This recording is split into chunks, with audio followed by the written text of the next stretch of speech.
Welcome back to the RGVSports Show. We are here with your Week 5 preview, breaking everything down in the week that was, the new top 10, and taking a look at some of the action going on the football field here in Week 5 of the high school football season. My name is Brian Ramos. I am your 5A football beat writer.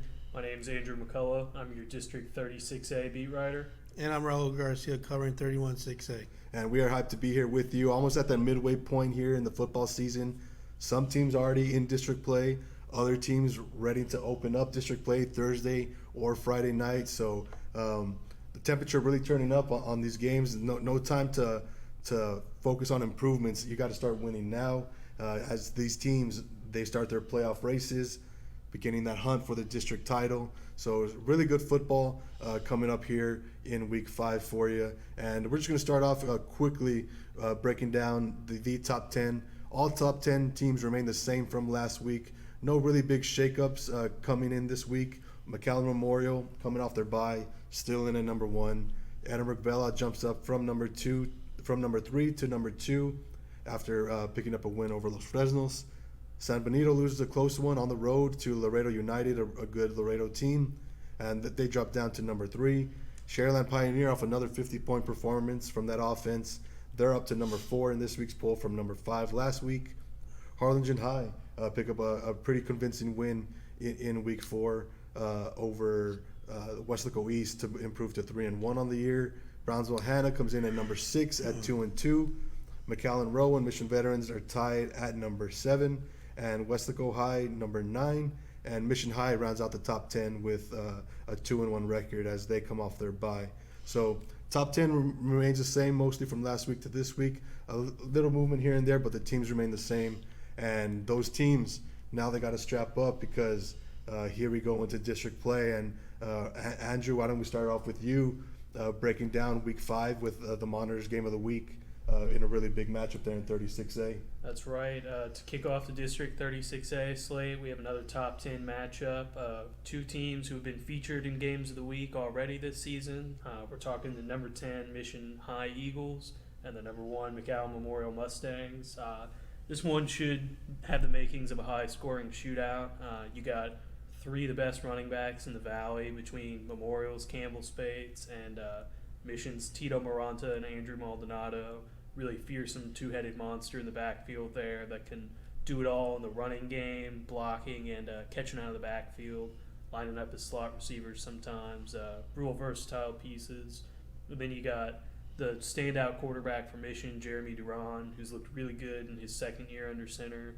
And then you got Joseph Lara, who for Memorial on the other side, who kind of broke into things at the end of last year, but is steadily improved week to week this year. And it looks like that Mustangs offense is becoming a little more vertical. And these are 2 of the better defenses in this district, too. It'll be interesting to see how they actually play against these offenses that are so high-powered. Might be a moot point there, but Memorial, they forced 10 takeaways on the season, and coming into last week or week 3, Mission was allowing fewer than 100 yards per game before that Pioneer tilt that went awry. So this one should be real interesting, and this could have far-reaching implications into November when we're talking about playoff seedings and district championships. So we'll have to see how that shakes out Friday at Tom Landry. Should be fireworks there at Tom Landry Stadium here in Week 5. Really good matchup between some of the best players here in the Rio Grande Valley in the Monitors Game of the Week. And to move on to the 5A level, opening up district play in District 16, 5A Division 2. What a better way to start off than with a classic rivalry, one of the best rivalries here in the Rio Grande Valley. The Mercedes Tigers pay a visit to the Ed Couch Elsa Yellow Jackets in the Black Hole at Benny Layton Memorial Stadium. Should be a really good game between both these teams are 2-2 on the year. Both in non-district play, both have shown flashes, and this is a really improved Ed Couch team from last year's 2-8 record. They're completely different. They're with 2 wins on the year, already matched last year's total. So it's only up from here for Ed Couch Elsa. And can they put together a win? This would be their 3rd straight that they're going for against their Mercedes Tigers, who Mercedes in Week 4 picked up a 17-10 win over the Edinburgh High Bobcats, so a good win over a 6-8 team. They're for the Tigers last week. So this game, it's going to be awesome to see how Mercedes spread attack fares with quarterback Michael Cisneros and a bunch of the weapons he has, and running back Jared De Los Santos and wide receiver Josiah Cantu and Alex Rincon. So a really fast spread attack from the Mercedes Tigers coming in at you offensively. And on the other side, the Ed Cow Chelsea Yellow Jackets, they're compact, they're on the ball quickly, and they're running it right down your throat. And you got to buckle up because they're going to bring it every play. They got 3 running backs, Jake Cardenas, Sean Alvarado, and Edward Cardoza. All 3 of them capable of breaking the big play, all capable of running you right over. So you better be ready when you're facing this Ed Cow Chelsea offense, who has shown significant strides since last season. So really fired up for that matchup between the Mercedes Tigers and Ed Cow Chelsea Yellow Jackets Friday nights. I will be there bringing you coverage, and you can follow that game on Twitter and at RGVSports.com with our game tracker, as you can for all the games that we'll be at. Keep up with live, up-to-date stats and score updates throughout Friday night. And another game at the 5A level, we got Valley View visiting Roma. Roma still winless on the year, searching for that first win, but they've been competitive in their last 2. They dropped 28-21 to Edinburgh Economides last week, and in week 3, they of course lost that heartbreaker on the road to Laredo Nixon, 36-35. And Valley View coming off a good win for them to start off District 16 5A D2 play on a winning note after beating Donna North last week. So Valley View and the Gomez brothers looking to make it 2 in a row as they travel to Roma to take on the Gladiators in what should be a good matchup. And both these teams looking to start off District the right way there in 16 5A D2. And some other teams looking to start off District the right way, Raul, your teams there in 31 6A. Yeah, well, the Wesco teams will be bumping heads with Wesco East will be colliding with Donna North in Donna. Mm-hmm. Both teams are coming off of a loss, and they're really excited to get back into district play.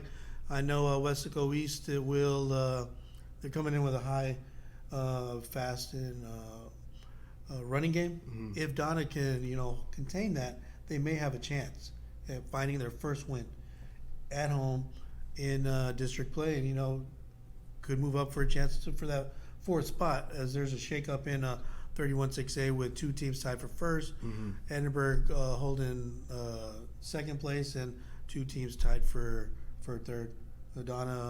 Wesco East and Economides. But what's interesting is Wesco East will be bringing in their running game led by Ramsey Vasquez. Absolutely. And they've got a good newcomer with Russell Garza, who's actually pushing the ball and scored 4 touchdowns on the season. He's a big back, isn't he? And he's a real big back, real great kid. I had a chance to talk to both of them, one in person, one over the phone. Ramsey is a good guy. He answered the phone. He's, practicing John Madden. Nice. Madden 2019. Yeah, improving his skills on and off the field. Improving his skills on how to run plays and run it up the field. That's awesome. Putting in those extra hours. Yeah, and then Ramsey's still leading in the rushing in 31 6A with 5 touchdowns, even though he did not score in his last game. Mm-hmm. Garza, on the other hand, did have 2 touchdowns. So we'll see if Donna North can hold this running game and have worked on their tackles, as Coach Michel has talked about what this team has been working on and trying to find their first win of the season.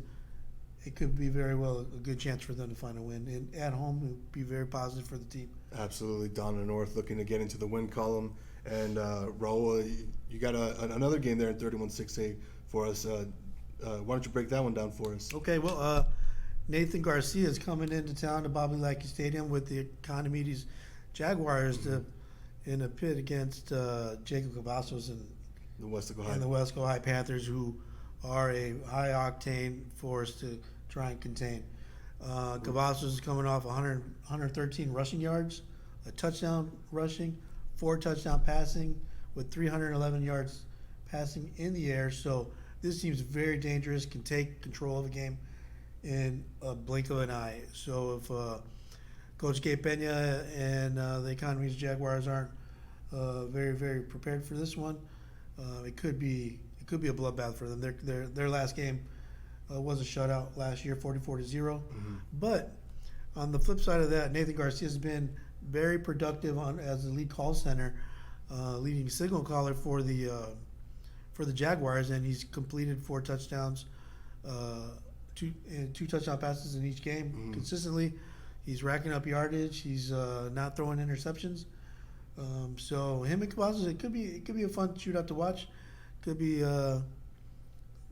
maybe a heartbreaker to watch too. We'll have to wait and see. Yeah, that Weslaco Panthers team showed a lot of resiliency last week, going into Harlingen and pulling out that win over the Hawks in overtime. It's 2 in a row for them. We'll have to see if they can go streaking here and get the third. Weslaco High looking good at the right time here in the season. And back to District 36A, Andrew, for some football going on in your district. We got the opener this week. Why don't you break down a couple of your matchups going on in 36A?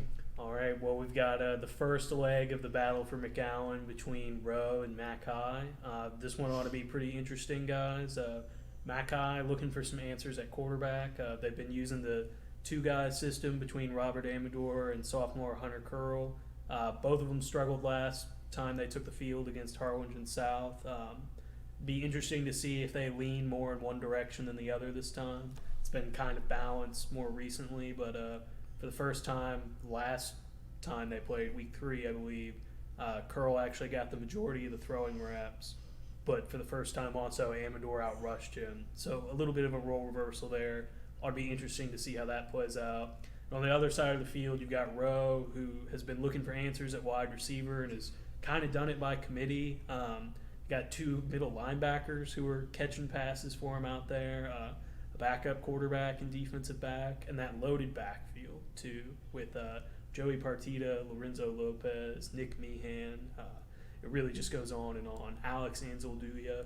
I mean, those 4 guys are a problem to stop. This ought to be interesting too because, Memorial has won the city title now 8 years in a row. Got to feel like whoever wins this is setting themselves up in a position to maybe challenge them for that top spot in the city. So that ought to be interesting to see how it plays out. Bragging rights on the line Friday night in McAllen. That and Rowe's got an undefeated record to maintain. We'll see if they can keep it rolling. Absolutely. And then another great game in 36A on Friday night is going to be the PSJA Bears traveling to La Jolla to take on the Coyotes. These are really just totally opposite styles of play. You got the Coyotes who are just going to run the ball all night, and you got the Bears who are just going to sling it all over the yard. Really ought to be interesting.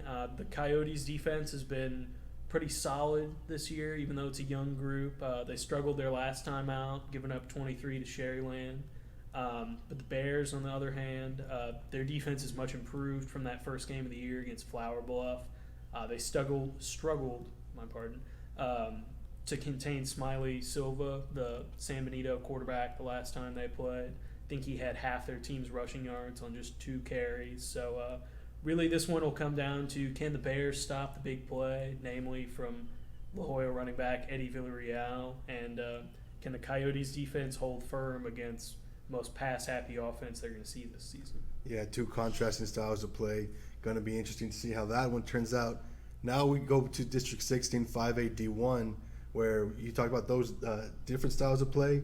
Well, La Jolla Palmview and PSG Southwest, those are 2 teams that play almost identical. They're run heavy, and this game, both teams already over 1,100 rushing yards on the year.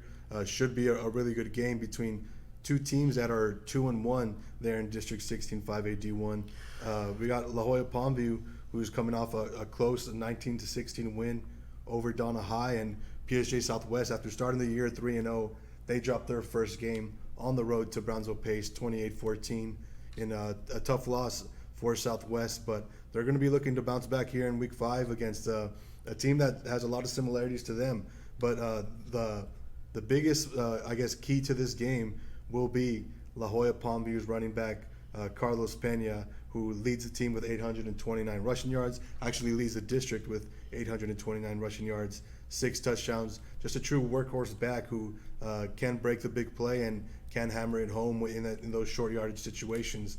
So La Jolla Palmview and PSG Southwest, 2 teams that are hope to be fighting for those playoff spots come weeks 8, 9, 10, 11. So in that 10-team district, you got to start piling up the wins early. Both teams 2-1 coming into this one, looking to improve to 3-1 and not fall to 500 in district play. And another game, a really big game here in District 16 5A D1 is Brownsville Veterans will be paying a visit to Starr County as they visit the Rio Grande City Rattlers. This one as well, 2-1 teams in district play.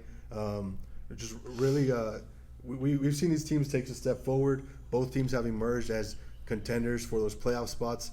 Both teams have already played Mission Veterans and gone down. So Mission Veterans still leads the pack, but Brownsville Veterans, Rio Grande City, looking to cement themselves in at those second or third best teams there in District 16 5A D1. This game on Brownsville Veterans side, quarterback Liam Longoria leads the district in passing yardage. Number 2 in the district, Rio Grande City quarterback Mario Garza. So both these teams like to air it out. This one could turn into an old-fashioned shootout with both teams going at it and taking turns making big plays down the field between the Brownsville Veterans Chargers and Rio Grande City Rattlers here in Week 5. Really big matchup there in District 16 5A D1 that we can't wait to see how that one turns out. Yeah, you got to feel like the winner of that game is setting themselves up to stay in the district championship hunt, barring a sudden loss to Mission Vets. So a lot of implications for that one. Absolutely, a really big game here between teams that, like you said, are gunning for that district championship and hoping that Mission Veterans slips up here or there. So with that said, we're going to take a quick break with a word from our sponsor, the J. Gonzalez Law Firm, and we'll be back after the break with breaking down some mid-season superlatives, not handing out the awards just yet, but we're going to be breaking down some players, some teams, some coaches that have caught our eye throughout these first 4 weeks of the high school football season. So we'll be right back after this break. Jay Gonzalez, a lawyer with thousands of cases won and millions rewarded in settlements. Over 15 years of experience and recipient of numerous awards. If you've been in an accident, there's only one name to remember: Jay Gonzalez. Welcome back to the RGV Sports Show. Thank you to our sponsor, the J. Gonzalez Law Firm. We're back with more football talk. We just got done breaking down everything Week 5 and the games to come this weekend, Thursday, Friday, and Saturday. But now we're going to take a look back at the first 4 weeks of the season. Players, teams, coaches, just maybe themes that have caught our eye early on in this football season. And we're going to start off with an offensive player. We're going to go by district at the 36A, 31-6A, and at the 5A level with some breaking down some of these players for you. And to start off at the 5A level, at the offensive player that has really stood out so far through the season, of course, we got Eddie Lee Marburger at Sharyland Pioneer, lighting up the scoreboard and ranked 21st in the nation in passing yards per game. But one of the more unsung players there at the 5A level in the Rio Grande Valley is running back Carlos Peña from La Jolla Palmview. The engine that makes that La Jolla Palmview offense go, 829 rushing yards, 6 touchdowns, and he also serves as the team's field goal kicker. So he's just an all-around weapon for the La Jolla Palmview Lobos, as they are currently 2-1 on the year, looking to move 2-1 in district play, looking to improve to 3-1 in district play this week. And Andrew, why don't you break down your offensive player? Well, in District 36A, it's got to be McAllen Memorial running back Campbell Spade so far. I mean, this guy is kind of in a league of his own. Through 3 games, he's got 740 yards on the ground, 10 touchdowns, rushed for over 200 yards in every game so far. Big time. I mean, really setting the standard for a district chock full of really talented running backs. He's kind of the standard bearer, and a lot of those other guys motivate themselves by trying to top his numbers. So it's kind of lifting play across the district, you could say. Absolutely. And Raul, you got another running back there in 31-6A. Yeah, definitely. We got Pink Knob, and he's doing tremendous in his first 4 games. He's not leading in touchdowns, but he has 6 touchdowns. I think maybe 350 yards rushing or more. But he's definitely been a big impact for the Wesco Panthers in helping move the chains. And compared to last year, he's already tripled his amount of touchdowns. I think he only had 2 last year. So coming in this year, he wanted to do better. He wanted to do better for the team. He wanted to do better for himself. And he's definitely doing that. And he's showing that every Friday night. Good start to the year for Peyton Knob and the Wesco High ground game from the Panthers. And let's take it to the other side of the ball. Defensively, some defensive players that have stood out at the 5A level. We're going to go to Mercedes, where Brandon Adame, linebacker, he was last year's District 16 5A D2 newcomer of the year, and he's just continued his terrific play for that Mercedes Tigers defense. Leads them with 53 tackles on the defensive side of the ball, and he just flies to the ball. And if you're trying to find him on a Friday night, just look for the football on the offensive side, and Brandon Adame won't be too far there in that orange or that white jersey of the Mercedes Tigers. He's just racking up the tackles, a really good playmaker for that defense, and really excited to see how he plays this week as they got a big test coming up against Ed Chelsea. And Andrew, who's in 36A, what defensive players have stood out to you? Well, in 36A, it's got to be Seven Sanchez for PSJ North. This was a tough choice because you could have gone with several different guys on that North defense. I'm thinking Michael Lopez and Aaron Alvarez at that linebacker spot. But Sanchez is leading the district in tackles so far. He's got 50 through 3 games, really setting a tough pace to keep up with. He's got 2 tackles for loss, a sack, and a pass defended too. I mean, this is a guy who won the district defensive player of the year last year, and at the rate he's going, he's set to far eclipse his tackle numbers from last year. So real impressive stuff from a guy that you thought couldn't possibly look more impressive after the season he had last year. Yeah, looking for a repeat performance on that all-state team here in his senior year from Seven Sanchez. And Raul, 31-6A, defensively, who has stood out to you? Well, there's a lot of guys in our district, but I think Raven Figueroa at West East has kind of stood out. They've been on a losing streak, but coming off their first big win against Maynard, a team that they were just destined to be. It was in their hearts and in their minds, and he came up with the game-winning interception at in the last drive for Maynard as the clock was winding down, and was able to pick one right out of the sky. So his name is kind of fitting with Raven kind of coming in and swooping in with interception. So I'm looking at him having a real big year. Absolutely, and we've been on the offensive side of the ball and the defensive side of the ball. Now we're going to touch on some new faces who have stepped into some big roles here in the 2019 season. What better way to start off than in Mercedes again with a sophomore quarterback, Michael Cisneros, who is leading that Tigers spread attack offensively. Just a really good start to the year for this Mercedes Tigers team.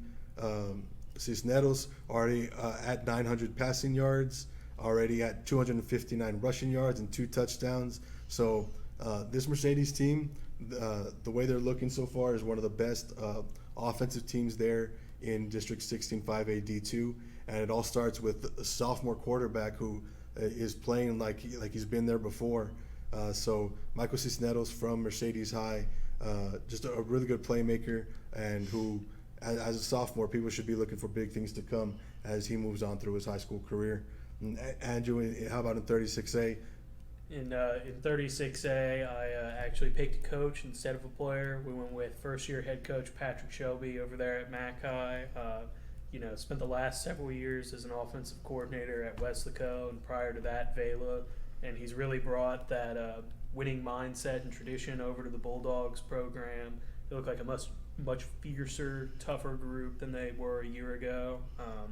Started out 2-0, matching their win total from last year in the first 2 weeks of the season. They're sitting at 2-1 right now, going into district play, with the potential to really make some noise. And on top of that, the Bulldogs are outscoring people 92-64 on the year so far. That's pretty impressive when you consider that 44 of those 64 came in their lone loss of the season. So they've really been manhandling people in the games that they've won. Should be interesting to see what else he can do for that program in year 1.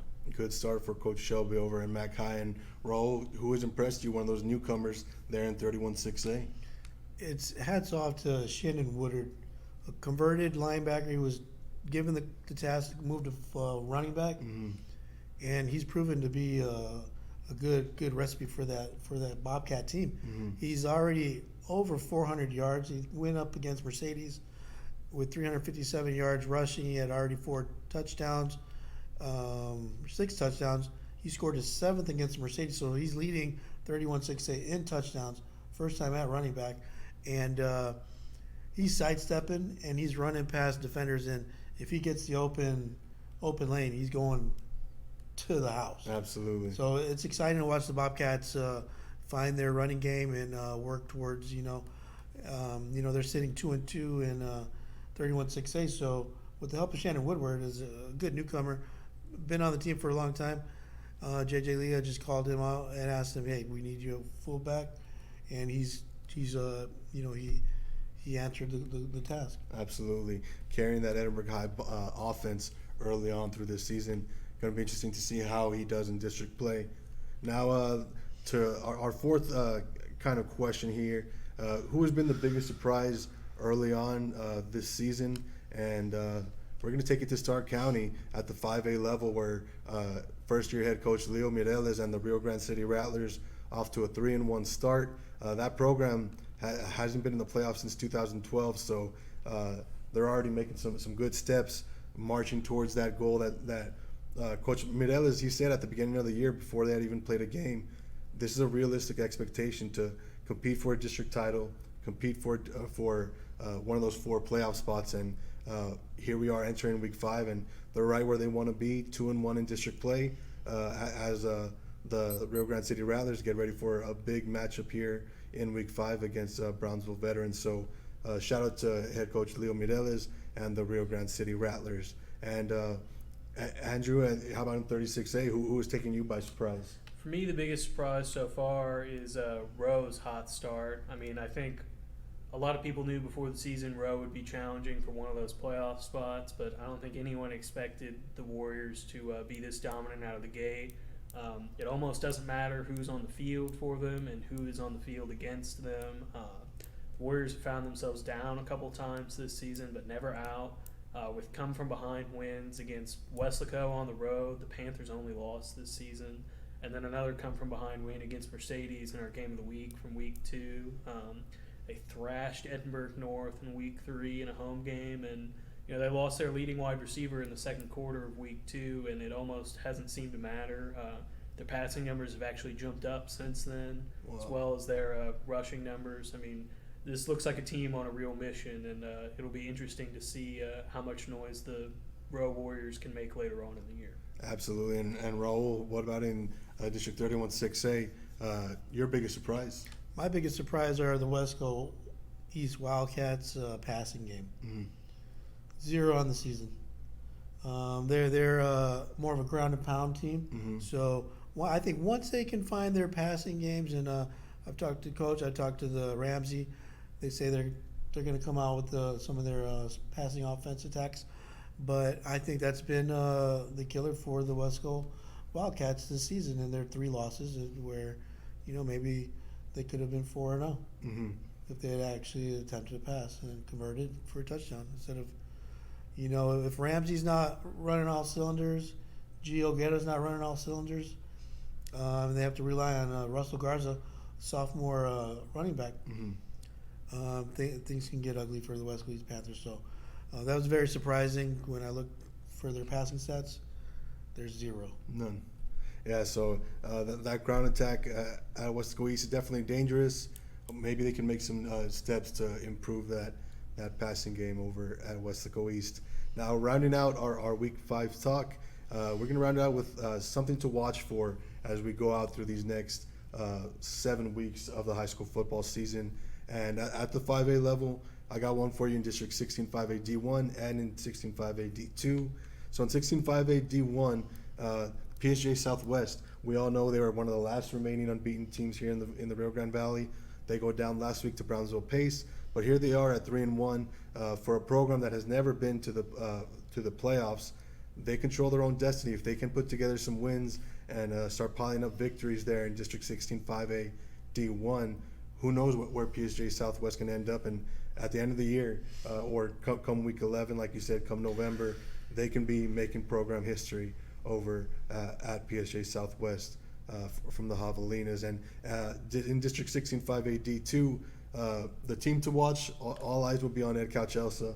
Last year they missed the playoffs, and it was a tough year for the Yellow Jackets. But this year, that culture has begun to change and go back to the glory days where they were a tough, hard-nosed team that was going to come at you every night, and you better be ready, because the Ed Couch-Elsa Yellow Jackets are going to bring it, and they're starting to show that here in this year. Only 2-2, but they played Corpus Christi Veterans Memorial, one of the best teams in all of 5A. And then, of course, in week 2, they lose 45-35 against Wesco High, a team here in their top 10 who's 3-1 in the Valley. So Ed Couch-Elsa, as they enter district play, they start off against the Mercedes Tigers, one of their rivals. Will they be able to make those moves and clinch one of those 4 playoff spots and maybe even push for that district title there in District 16 5A D2? And Andrew, in 36A, what do you got your eyes on for the rest of the season? Well, in 36A, I think the thing to watch for the rest of the season is going to be that battle for the 4th and final playoff spot. 36A, I would safely say, is the most competitive district from top to bottom in the Valley. Really seems like 7 or 8 different schools could be in that picture for the Final Four. And specifically at that 4th spot, we're looking at a 4-horse race between the Roa Warriors, the Mackay Bulldogs, the PSJA Bears, and the La Jolla Coyotes. Right now, you got to feel like Roa is the leader in the clubhouse, still sitting at an undefeated 3-0 mark. But they got a tough stretch coming at the end of the year. Their last 5 weeks of the season include games against La Jolla, PSJA, PSJ North, McAllen Memorial, and Mission. That's a murderer's row stretch for the last month and change there. They lost all 5 of those games last year. We'll see if they can do a little bit better down that stretch this year. And then you got the PSJA High Bears sitting down there in a tie for 7th at the moment with Juarez Lincoln, starting 1-2, but losing to 2 teams who went deep in the playoffs last year in Flower Bluff and San Benito. And the Bears look much improved from the first week of the season, and they've got that experience of winning a district crown last year, so they're going to be making a late charge this year. And then you look at the Bulldogs under Coach Patrick Shelby. They look to be a much changed team, maybe the biggest unknown in the district at this point heading into district play. Be interesting to see what they can do and how many teams they catch off guard. And then finally La Jolla, Eddie Villarreal, what can you say? This guy just powers their offense, and they've had a young defense really step up this year, play really sound defensive football. If La Jolla can run the ball on you, they can run the clock out, and you don't have a chance. So be interesting to see what the Coyotes do down the stretch run here too. Some really good football going on in 36A. Going to be cool to see how that one turns out come those last few weeks of the football season. And Raul at 31-6A, we all know who's who in that district. Why don't you tell us who you got your eyes on here as we round out the second half of the season? Well, for the longest time, I think it's been Vela, Wesco High, Wesco East, and Edinburgh. And all that's shaking up right now. We're going to see, I think, a little more shakeups as the district opens up. Who's going to be Vela this year in the district? Wesco has a chance. They're pretty strong. Wesco East still has a Wesco strong running game, but Economides is really going to push for that 4th spot. Right now we got Edinburgh High sitting at 2nd with 2-2, but they have a bye week this week. Economides is going to face Wesco. Maybe there's an upset there, but it's going to be real exciting this 31-6A. Some good football going on, and of course it's Edinburgh Vela, Wesco High, and then everybody else. And so I know that Edinburgh High and Wesco High matchup is weeks away. And Edinburgh Vela and Wesco High matchup is weeks away, but I already can't wait for that one. So with that said, that rounds out our Week 5 talk, our Week 5 preview here at the RGV Sports Show. And like I said, you can follow us on all social medias at RGV Sports. We will be out at all these games Thursday and Friday night, bringing you live updates on Twitter, on rgvsports.com through our game tracker, featuring play-by-play coverage and live real-time score updates. So follow along on Thursday and Friday nights if you can make it out. We will be bringing you all the latest coverage, and make sure to pick up that Friday and Saturday paper breaking down everything that went down on Thursday and Friday nights. So with that said, this has been the RGV Sports Show preview. Thank you for joining us. We'll catch you on Saturday breaking down everything that was Week 5.